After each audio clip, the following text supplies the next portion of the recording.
क्या आपको कभी ऐसा महसूस हुआ है कि आपकी भावनाएं आपकी जिंदगी को गलत दिशा में ले जा रही हैं, जिससे आप अपने सपनों को पूरा नहीं कर पा रहे हैं?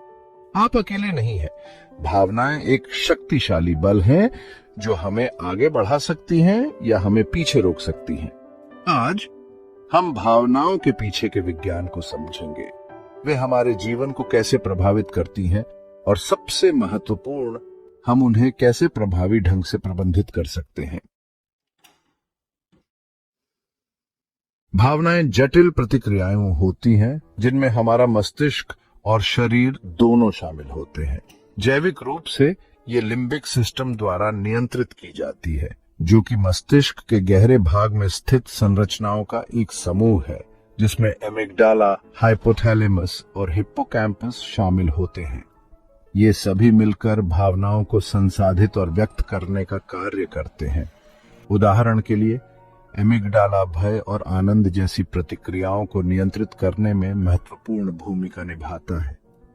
यह हमारे लिए एक भावनात्मक अलार्म सिस्टम की तरह काम करता है, जो हमें संभावित खतरों और पुरस्कारों के बारे में सचेत करता है। मनोवैज्ञानिक रूप से भावनाएं महत्वपूर्ण घटनाओं के प्रति हमारी प्रतिक्रियाएं होती हैं, जो हमें सामाजिक संबंधों और व्यक्तिगत निर्णयों में मदद करती हैं। इन्हें दो मानदंडों पर विभाजित किया जा सकता है, वैलेंस और तीव्रता। हाँ, तीव्रता तो आप समझ ही गए होंगे। तीव्रता यानी कि तेजी, भावनाओं का आवेग, उद्वेग। लेकिन ये वैलेंसी क्या है, आइए समझते हैं। अगर आप वैलेंसी को समझ गए तो न सिर्फ आप अपनी भावनाओं को अच्छी तरह से समझ पाएंगे, बल्कि उन्हें संयोजित भी कर पाएंगे। और अगर आप ऐसा कर ले गए तो यकीन मानिए, आप सफल और अमीर व्यक्तियों की लिस्ट में बहुत जल्द शामिल हो जाएंगे। तो टॉपिक पर वापस आते हैं। वैलेंसी क्या है? वैलेंस से तात्पर्य किसी भावना के सकारात्मक या नकारात्मक होने से है, जबकि तीव्रता इसकी ताकत को मापती है। उदाहरण के लिए, खुशी में सकारात्मक वैलेंस होता है और इसकी तीव्रता भिन्न हो सकती है, जबकि गुस्से में नकारात्मक वैलेंस होता है और यह हल्की जलन से लेकर तीव्र क्रोध तक जा सकता है। क्या आपने कभी सोचा है कि क्यों कुछ भावनाएं आपको ज्यादा प्रभावित करती हैं, जबकि कुछ आसानी से खत्म हो जाती है? इसका उत्तर छिपा है वैलेंसी में।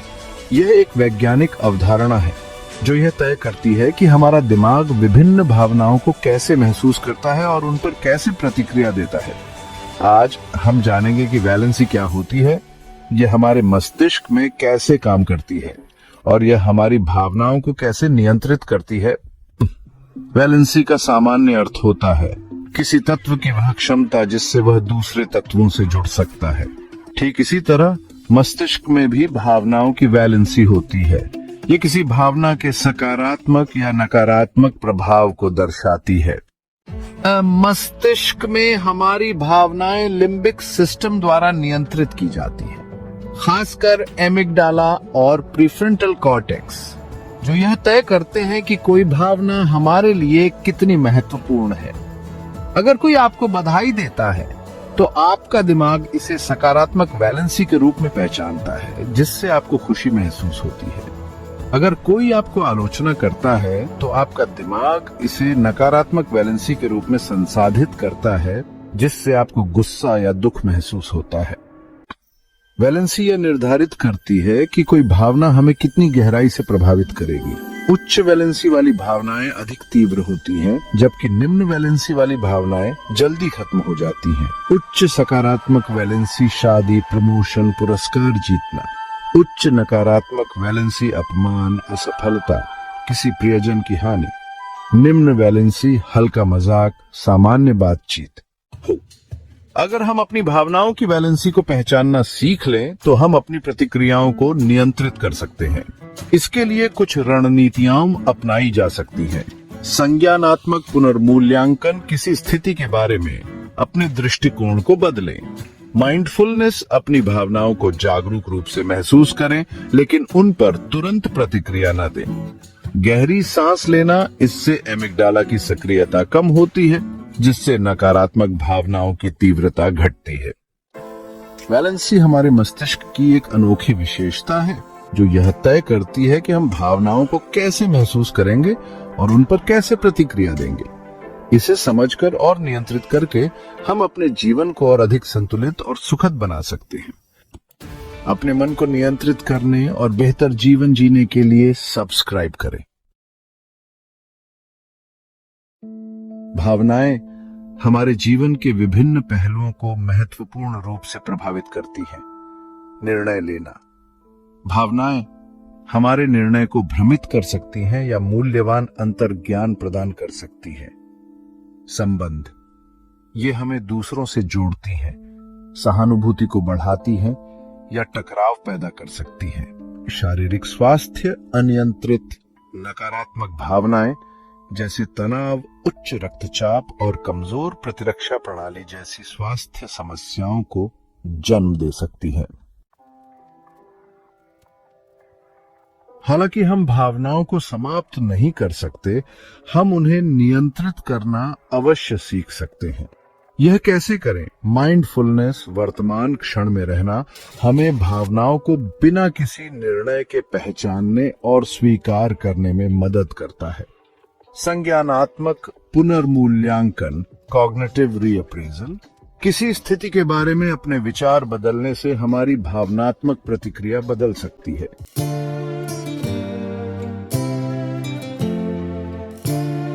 क्या आपने कभी ऐसा महसूस किया है कि कोई स्थिति आपको बहुत अधिक परेशान कर रही है, लेकिन बाद में आपने महसूस किया कि आप उसे दूसरे नजरिए से देख सकते थे?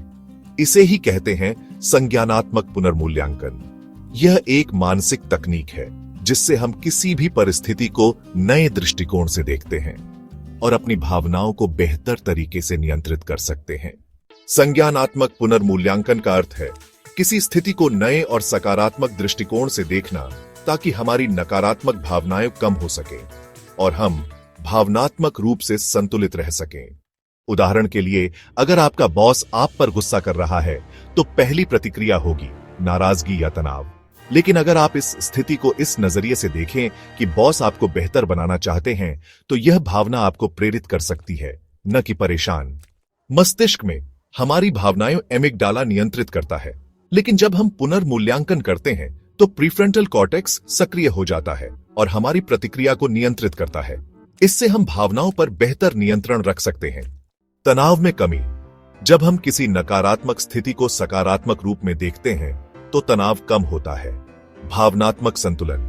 यह हमें तुरंत प्रतिक्रिया देने से रोकता है और सोच समझकर प्रतिक्रिया देने में मदद करता है। बेहतर निर्णय लेने की क्षमता। जब भावनाएं संतुलित होती हैं तो हम सही फैसले ले पाते हैं। तो अगली बार जब कोई कठिन परिस्थिति आए तो एक बार उसे नए नजरिए से देखने की कोशिश करें। हो सकता है जो आपको नकारात्मक लग रहा हो वही आपके लिए एक नया अवसर बन जाए। अपनी भावनाओं को समझें और भावनाएं बाहरी घटनाओं, आंतरिक विचारों या शारीरिक स्थितियों से उत्पन्न होती हैं। मस्तिष्क इन उत्तेजनाओं का मूल्यांकन करता है जिससे भावनात्मक प्रतिक्रिया उत्पन्न होती है।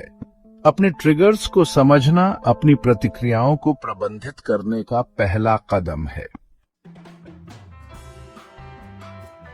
ताकि भावनाएं हमें नियंत्रित न करें, ट्रिगर्स को पहचानें, उन परिस्थितियों को लिखें जो मजबूत भावनाएं उत्पन्न करती हैं। सामना करने की रणनीतियां विकसित करें। व्यायाम, ध्यान या शौक जैसी गतिविधियों में शामिल होकर भावनाओं को सकारात्मक रूप से चैनल करें। समर्थन प्राप्त करें। दोस्तों, परिवार या पेशेवरों से बात करना नए दृष्टिकोण और समाधान प्रदान कर सकता है। भावनाएं मानव अनुभव का अभिन्न अंग हैं, लेकिन उन्हें हमारे लक्ष्यों से भटकाने की आवश्यकता नहीं है। उनके पीछे के जैविक और मनोवैज्ञानिक पहलुओं को समझकर और प्रभावी प्रबंधन रणनीतियां लागू करके हम अपनी भावनाओं पर नियंत्रण कर सकते हैं और अपने जीवन पर भी।